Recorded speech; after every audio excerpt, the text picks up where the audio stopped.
আর এর থেকে আরো একটা ফিতনা, সেটা হলো মানুষ মানুষকে আজকাল আল্লাহ বলে ডাকছে। শুনছেন তো নাকি? এই বিষয়গুলো নিয়েও আমি সংক্ষেপে, ট্যাক্স দিয়ে বাস করি, কারো খেয়ে বাস করি না। দেশকে ভালোবাসি, দেশের সংবিধানকে ভালোবাসি। বাকি যারা দেশকে ভালোবাসবে মাথায় রাখবো, যারা দেশের সংবিধানের নয়, দেশের নয়, জুতোর তলায় রাখবো, সে যেই মাল্লাট সাহেবই হোক না কেন। এটা আমাদের আদর্শ। এই আদর্শ তৈরি করুন।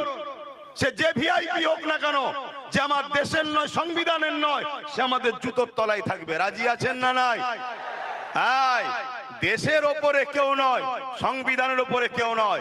তুমি জেলার সাহেবই হতে পারো, তুমি যদি বড় ধর্মগুরু হও, ইসলাম ধর্মের স্কলারও হও, তুমি যদি আমার দেশের বিরুদ্ধে যাও, সংবিধানের বিরুদ্ধে যাও, তোমার সাথে আমাদের কোনো সম্পর্ক থাকবে না। ঠিক না বে ঠিক? কারণ এ দেশ দেশবাসীর রক্তের বিনিময়ে স্বাধীন হয়েছে। আজকে সে দেশে তুমি তোমার রাজনীতির রুটি শাখার স্বার্থে এমন ফিতনামূলক কথা বলছো, যেখানে একটা বিশেষ ধর্মকে টার্গেট করা হচ্ছে। সমাজের মধ্যে সরল প্রাণ মানুষগুলো তোমাদের এই নোংরা বক্তব্যের জন্য একটা বিশেষ সম্প্রদায়কে ঘৃণার নজরে দেখবে। আগামী দিনে ঘৃণা একটা দাঙ্গাতে পরিণত হবে।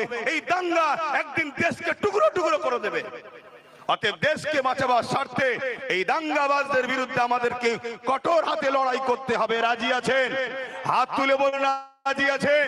যদি জীবন লাগে জীবন দিতে পারবেন, রক্ত রাখলে রক্ত দিতে পারবেন, দেশের জন্য অর্থ দিতে পারবেন। এর পাশাপাশি আর একটা জিনিস দিতে হবে, যেখানে সেখানে টিপলে হবে না। যেখানে টিপলে দেশ নিরাপদ, সেখানে টিপতে হবে। রাজি আছেন? যাক, আমি আলোচনা